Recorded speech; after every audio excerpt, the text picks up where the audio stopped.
আসসালামু আলাইকুম। সংবাদে আপনাদের সবাইকে স্বাগত জানাচ্ছি। আমি ফিরোজ তোহা। শুরুতেই সংবাদ শিরোনাম। বাংলাদেশের সর্বশেষ গুরুত্বপূর্ণ আপডেট সংবাদে আপনাকে স্বাগত। শুরুতেই সংবাদ শিরোনাম, পরে বিস্তারিত। প্রথমে জানাবো, সরকার পতনের আগেই আত্মীয় স্বজনদের বিশেষ বার্তা দেন হাসিনা।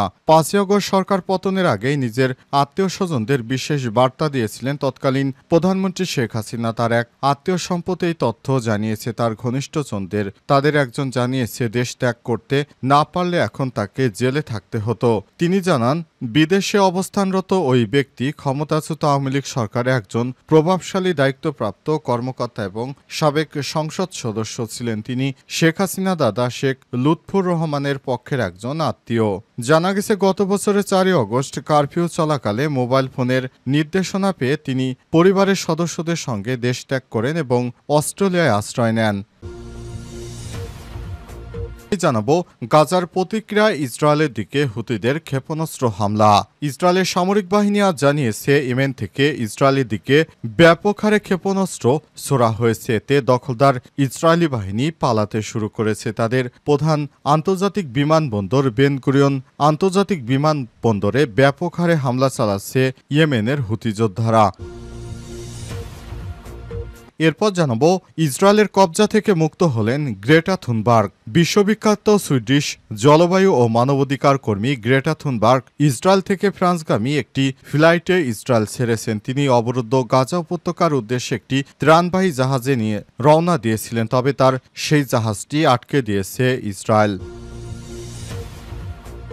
এদিকে বিক্ষোভ ছড়িয়েছে মার্কিন 10 শহরে, আরেক রাজ্যে ন্যাশনাল গার্ড মোতায়েন। যুক্তরাষ্ট্রের লস অ্যাঞ্জেলেসে শুরু হওয়া বিক্ষোভ ছড়িয়ে পড়েছে যুক্তরাষ্ট্রের 10টি শহরে। এর মধ্যে নিউ ইয়র্ক, টেক্সাসের একাধিক শহরে হাজার হাজার মানুষ এবার রাস্তায় নেমে এসেছে। অবস্থায় যুক্তরাষ্ট্রের অবস্থা ভয়ানক খারাপের দিকে যাচ্ছে।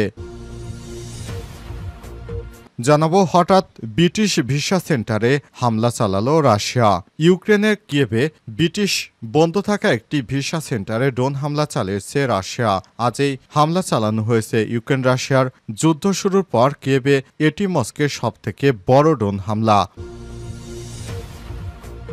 সরকার পতনের আগেই আত্মীয় স্বজনদের বিশেষ বার্তা দেন হাসিনা। 5 আগস্ট সরকার পতনের আগেই নিজের আত্মীয় স্বজনদের বিশেষ বার্তা দিয়েছিলেন তৎকালীন প্রধানমন্ত্রী শেখ হাসিনা। তার এক আত্মীয় সম্পদ এই তথ্য জানিয়েছে তার ঘনিষ্ঠজনদের। তাদের একজন জানিয়েছে দেশ ত্যাগ করতে না পারলে এখন তাকে জেলে থাকতে হতো। তিনি জানান, বিদেশে অবস্থানরত ওই ব্যক্তি ক্ষমতাচ্যুত আওয়ামী লীগ সরকারে একজন প্রভাবশালী দায়িত্বপ্রাপ্ত কর্মকর্তা এবং সাবেক সংসদ সদস্য ছিলেন। তিনি শেখ হাসিনা দাদা শেখ লুৎফুর রহমানের পক্ষের একজন আত্মীয়।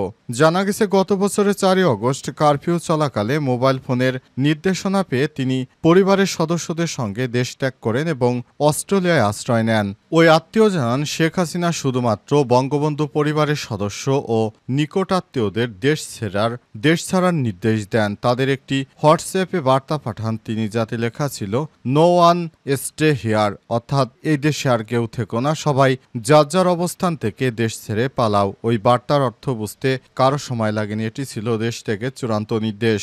সূত্র আরও জানায়, আওয়ামী লীগের কোনো নেতা এবং অন্য কারো প্রতি এমন বার্তা পাঠায়নি শেখ হাসিনা।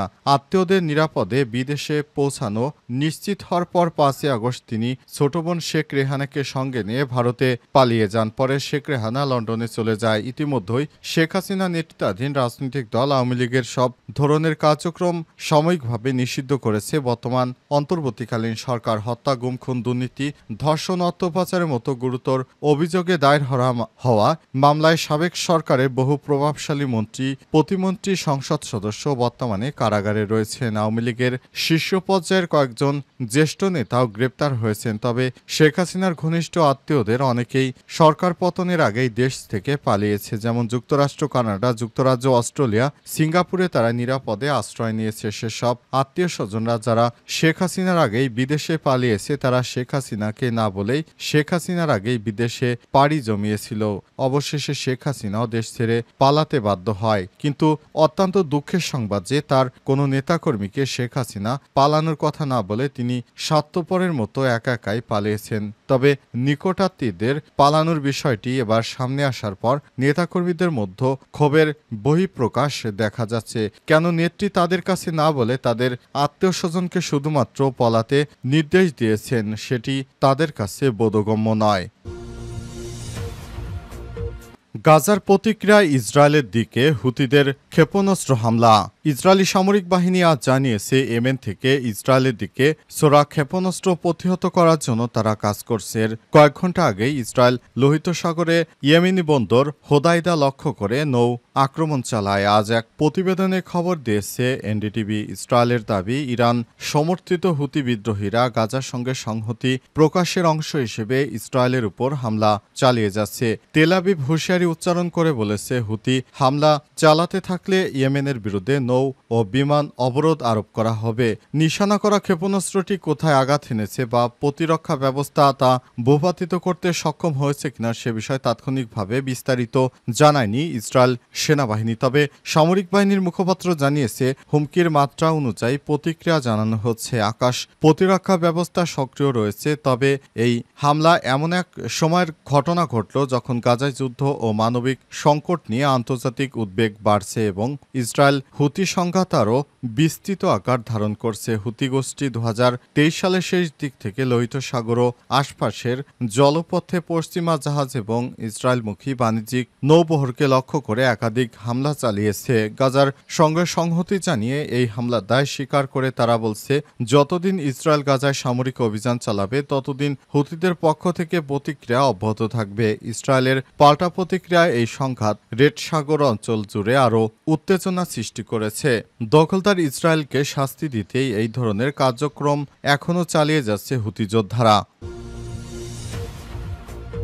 ইসরায়েলের কবজা থেকে মুক্ত হলেন গ্রেটা থুনবার্গ। বিশ্ববিখ্যাত সুইডিশ জলবায়ু মানবাধিকার কর্মী গ্রেটা থুনবার্গ ইসরায়েল থেকে ফ্রান্সগামী একটি ফ্লাইটে ইসরায়েল ছেড়েছেন। তিনি অবরুদ্ধ গাজা উপত্যকার উদ্দেশ্যে একটি ত্রাণবাহী জাহাজে গিয়েছিলেন, যেটি স্থানীয় সময় ইসরায়েলি সেনারা আটক করে। আজ সংবাদ মাধ্যম সিএনএনে প্রকাশিত এক প্রতিবেদন থেকে তথ্য জানা গেছে।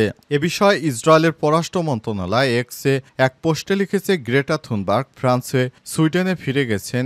এই পোস্টে গ্রেটা বিমানে ওঠার দুটি ছবি প্রকাশ করা হয়েছে। উল্লেখ্য, 22 বছর বয়সী গ্রেটা থুনবার্গ বিমান ভ্রমণ না করার জন্য পরিচিত। 2019 সালে জলবায়ু সম্মেলনে যোগ দিতে তিনি সমুদ্রপথে নিউ ইয়র্ক গিয়েছিলেন, যা বিশ্বজুড়ে আলোচিত হয়। অন্যদের তাহলে কি হলো?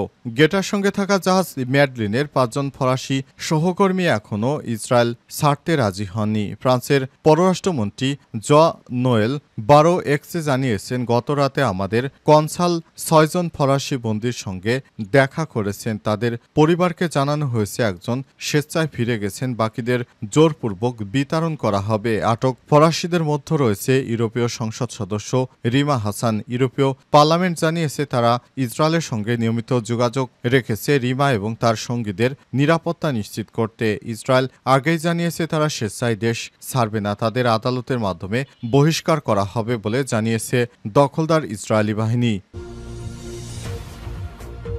বিক্ষোভ ছড়িয়েছে মার্কিন 10 শহরে, আরেক রাজ্যে ন্যাশনাল গার্ড মোতায়েন। যুক্তরাষ্ট্রের লস অ্যাঞ্জেলেসে শুরু হওয়া বিক্ষোভ ছড়িয়ে পড়েছে যুক্তরাষ্ট্রের আরও 10টি নতুন শহরে। এর মধ্যে নিউ ইয়র্ক, টেক্সাসে একাধিক শহরে হাজার হাজার মানুষ এবার রাস্তায় নেমে এসেছে। পরিস্থিতি গুরুত্ব বিবেচনায় টেক্সাসে মোতায়েন করা হয়েছে ন্যাশনাল গার্ড। বিবিসির সংবাদে বলা হয়েছে, অভিযানের বিরুদ্ধে বিক্ষোভ লস অ্যাঞ্জেলেস থেকে নিউ ইয়র্ক, টেক্সাসের একাধিক শহরে ছড়িয়ে পড়েছে। পরিস্থিতি বেগতিক দেখে সেখানে নৌবাহিনী সেনাদেরকে মোতায়েন করেছে ট্রাম্প প্রশাসন। ট্রাম্পের পক্ষ থেকে বলা হচ্ছে, টেক্সাসে আমরা নতুন করে আরও সেনা মোতায়েন করেছি। অবস্থায় পুরো যুক্তরাষ্ট্র জুড়ে এখন চরম আতঙ্ক ছড়িয়ে পড়েছে। যুক্তরাষ্ট্রের বিভিন্ন অঙ্গরাজ্যে এখন অভিবাসন বিরোধীরা ট্রাম্প সরকারের পক্ষ নিয়ে কাজ করছে, আর যারা যুক্তরাষ্ট্রে অভিবাসী সমর্থনকারী রয়েছে তারা যুক্তরাষ্ট্রের সেনা সরকারের বিপক্ষে লড়াই করছে।